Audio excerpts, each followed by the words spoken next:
Malam Bang Budi dan Andrigo. Malam. Ini ada kabar yang baru saja tadi siang terkait adanya PNS cantik yang mendatangi KPAI.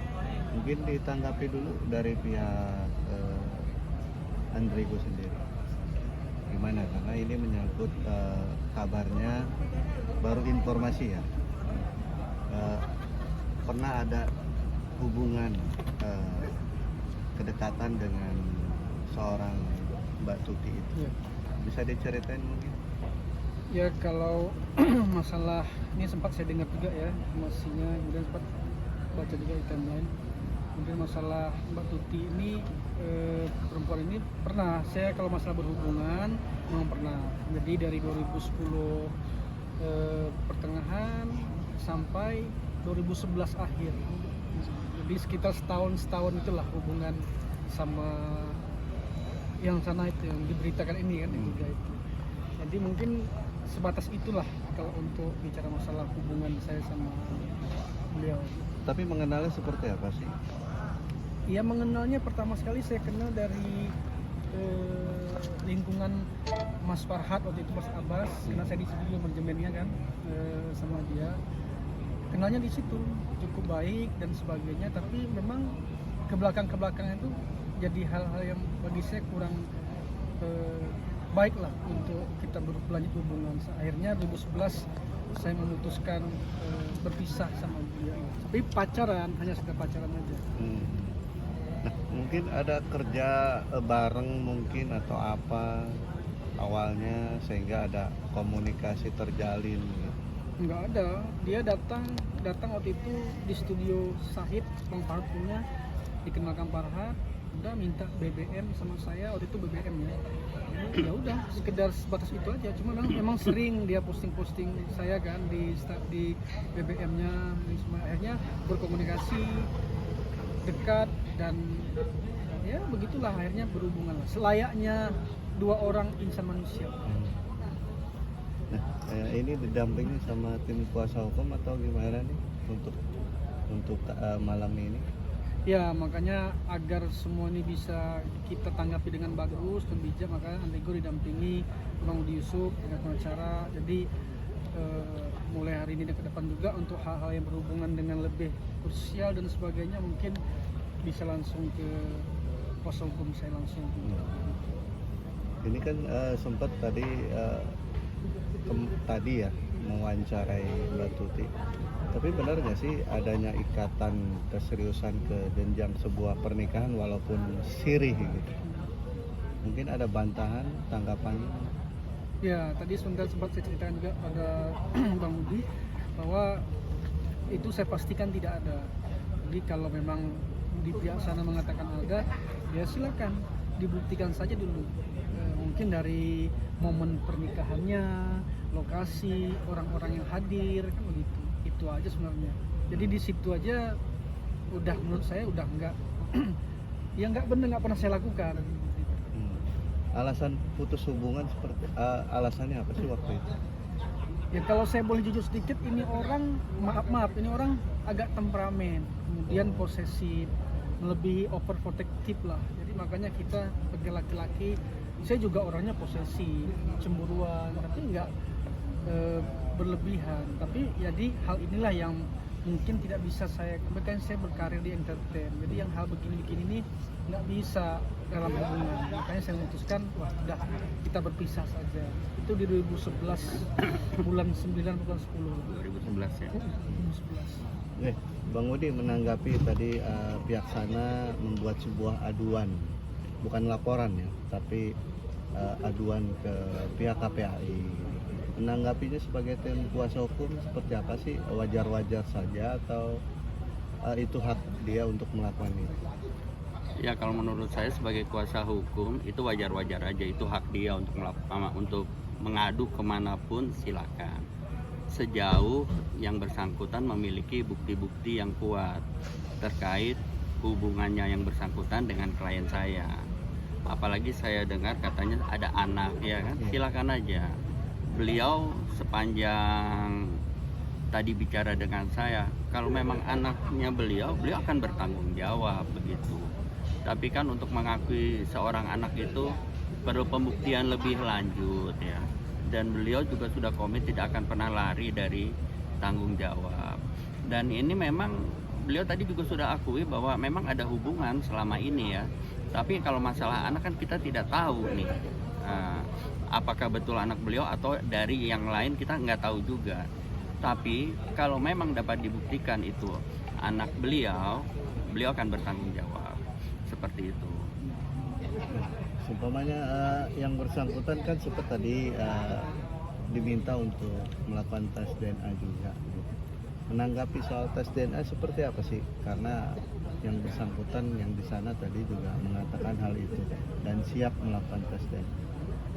Loh iya, silakan aja kalau untuk kepentingan hukum tes DNA boleh-boleh saja, tidak ada masalah. Ya klien kami juga sebetulnya tidak keberatan, tapi seyogyanya yang mendalilkan itulah yang membuktikan terlebih dahulu lah, gitu kan. Jangan langsung ada masalah tes DNA, ada masalah tes DNA seperti itu kan, yang akhirnya dapat merusak image klien saya kan, seakan-akan klien saya tanda kutip mengakui seperti itu loh. Khawatir nanti nama baiknya jadi hancur kalau seakan-akan tidak mau tes DNA. Padahal beliau yang menuduh klien saya, beliau yang harus coba buktikan apa betul ya kan. Katanya dengar ada pernikahan siri, betul nggak ada pernikahan siri? Siapa yang menikahkan? Siapa saksinya? Kan seperti itu. Nah itu. Nah itu Pak, tadi abang bilang pencemaran nama baik. Iya.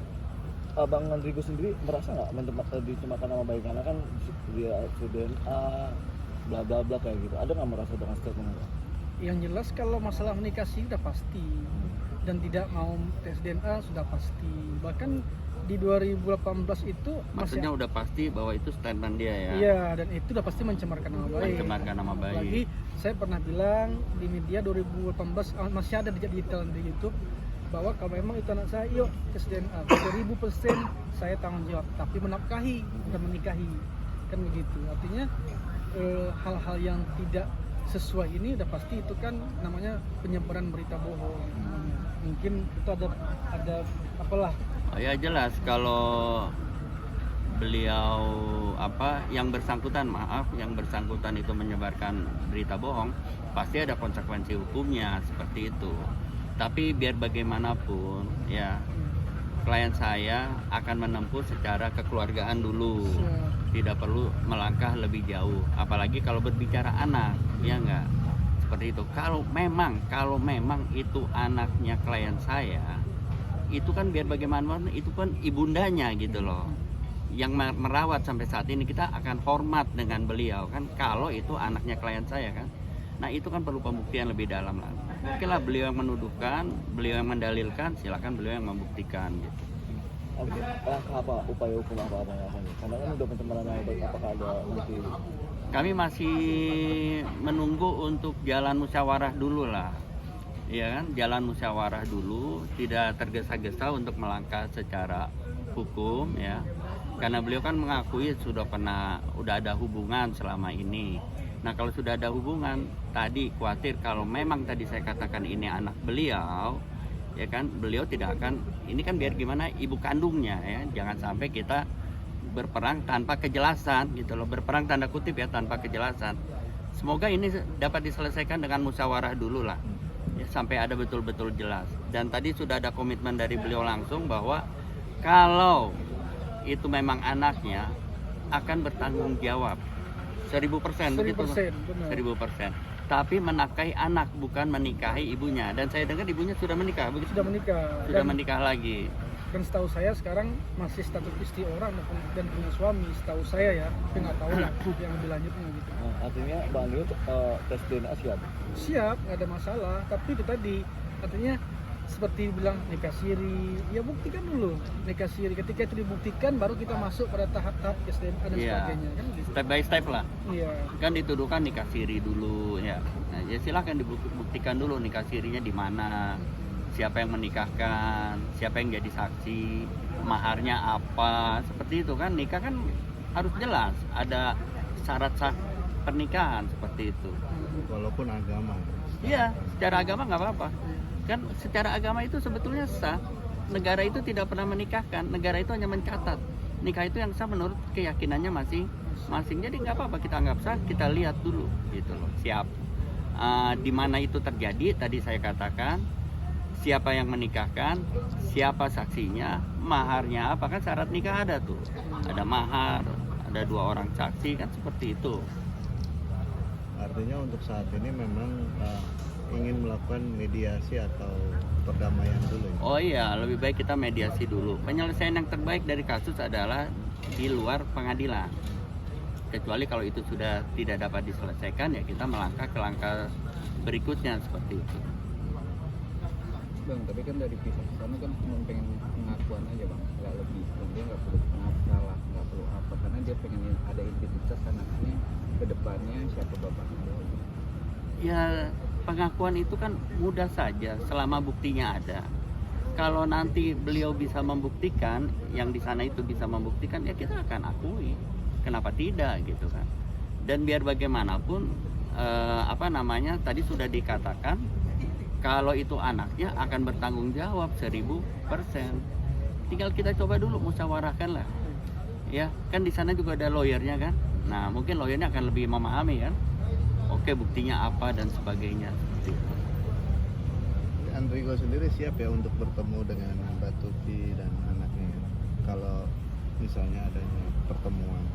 Ya nggak ada masalah bagi saya. Yang penting tadi karena dia sudah menyampaikan ke media dan sebagainya dengan menyatakan menikah siri sebagainya, ya buktikanlah nikah sirinya di mana, fotonya apa, siapa orangnya. Oke, orangnya mungkin bisalah dicari untuk bilang iya atau apa, bukan saya nggak suzon, tapi mungkin bisa dicari, tapi foto secara dokumentasinya pasti ada. Kalau itu hal yang bermakna bagi dia pasti ada. Nah itu buktikan dulu. Masalah ketemu mengakui itu simpel, mengakui tes DNA dan sebagainya bisa dilakukan. Tapi penting buktikan dulu karena ada perkataan nikah siri itu. Ya artinya di luar dari konteks ini, kalau seumpamanya ada pertemuan gitu kan, untuk sebuah perdamaian gitu, Ya nggak ada masalah. nggak ada masalah. Ini kan dulu waktu nikah siri kan sama-sama single ya kan? Iya. Sama-sama single kan. Oleh karena itu kalau sama-sama single sebenarnya kan nikah siri itu untuk apa sih kalau sama-sama single kan? Apalagi udah saling cinta gitu. Kecuali ada yang disembunyikan misalnya kan. Ini kan tapi tidak. Emang kalau beliau katakan nikah siri memang nggak ada yang disembunyikan, tentu punya dokumentasi dong kan, karena sama-sama single. Kenapa kalau tidak ada dokumentasinya kan kami juga nggak yakin itu nikah siri kan. Tapi abang sendiri udah pernah lihat sosok seorang anak nggak sih dari gambar atau dari video? Ya kalau dari gambar dari media sosial pernah lihat. Nggak merasa Agak identik? batin gitu. Selalu sejauh ini nggak ada, alhamdulillah nggak ada. Karena saya tahu betul kalau kita punya satu sedikit pasti ada gerak dan sebagainya. Gitu. Tapi ya nggak, betul cecak itu. Jadi cecak itu benar tuh. Jadi nggak ada rasa apa-apa, tapi nggak tahu lah. Kita memang saya kan orangnya anteng-anteng aja gitu. Nggak ada rasa apa-apa. Tapi kan dari pihak anaknya sendiri juga bilang ke mamanya pas ngeliat video abang itu merasa itu bapak. Ya kalau anak kan diajari sama ibunya bisa aja kan gitu. Ini ayah kamu ini kan gitu. Kita nggak uzon gitu, bisa saja. Ini akhirnya dia namanya anak kan, dia taunya ini bisa saja dia bikin video menyatakan ini ayah saya dan sebagainya, bisa aja. Tapi itu kan kita nggak tahu kebutuhan apapun orang, itu mereka lah yang tahu. Jadi belum ada getar-getar ya bahwa seakan-akan kalau biasanya kalau ketemu anak kandung kan iya apa enggak kan gitu. Iya. Ini belum ada sama sekali Belum lah ada getarnya. getar-getarnya. Dan dia juga mengaku suatu saat anak karirnya melejit dan oke, dan akhirnya mengakui itu nggak mau bang gitu lah. Ya kalau nanti karirnya bagus, alhamdulillah itu rezeki dari Allah. RBT memang rezeki bantuan Tuhan lah. Kan gitu. Nah, tapi kalau dari saya ya kita mendukung, mendoakan mudah-mudahan anaknya sukses, anaknya berkah, lancar, jadi orang yang berguna bagi bangsa dan negara. Gitu. Prinsipnya kita siap lah.